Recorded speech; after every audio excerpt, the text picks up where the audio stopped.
You found the house, your offer got accepted, and now your agent is telling you to write a check for several $1,000s called earnest money? And you want to know exactly what that money is, who holds it, and most importantly, whether you get it back if something goes wrong. This video answers every one of those questions specifically for Pennsylvania transactions.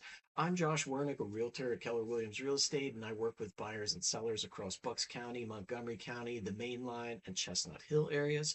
Let's go through everything you need to know about earnest money in Pennsylvania.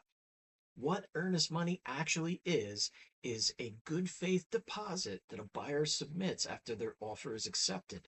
Not with the offer, but after it's accepted and the agreement of sale is signed.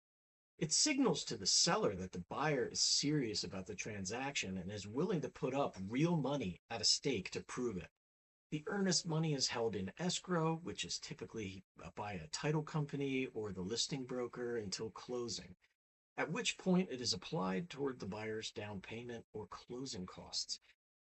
How much is earnest money in Pennsylvania and how much is it in this specific market? Pennsylvania's standard practice is 1 to 3% of the purchase price on a $600,000 home. That's $6,000 to $18,000. For most transactions in Bucks and Montgomery County, the standard expectation is 1%. So $6,000 on a $600,000 home. However, in competitive situations, particularly on the main line and most sought after Bucks County communities, sellers sometimes expect or prefer higher earnest money as a signal of buyer commitment.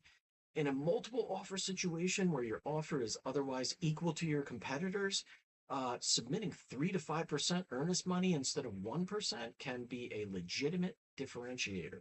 Talk to your agent about what's appropriate for the specific property and the competitive situation you're in before you submit. Who holds this earnest money? In Pennsylvania, earnest money is typically held in escrow by the listing broker or the title company handling the transaction. It is not given to the seller. It sits in an escrow account until closing. The seller cannot access it during the transaction period. This is important to understand because it means your money is protected during the contingency period. Can you get your earnest money back? And under what circumstances? This is the question everyone actually wants answered. The honest answer is it depends entirely on the contingencies in your agreement of sale and whether you exercise them properly.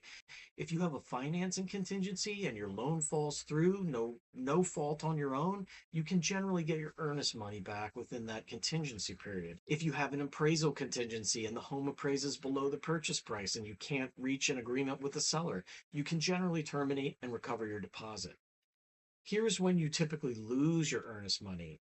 You back out of the transaction after all of the contingencies have expired without valid contractual reason. You decide you changed your mind about the house after the inspection period ended.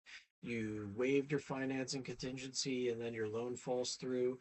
You simply fail to show up at closing without legal justification.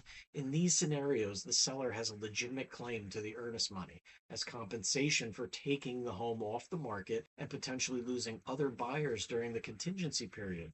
The practical takeaway for buyers in Bucks and Montgomery County is don't waive contingencies you need as protection in exchange for a competitive advantage you might not actually need.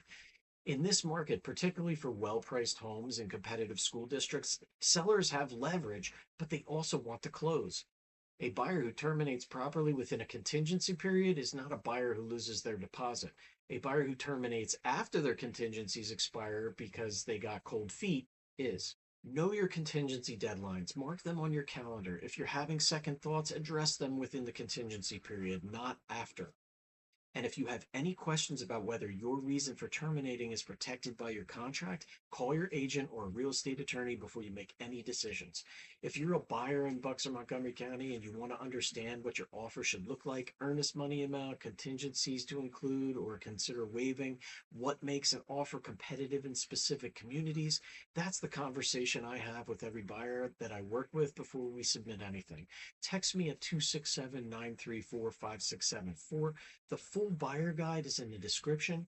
If you found this video helpful, please hit like and subscribe, and I will see you in the next one.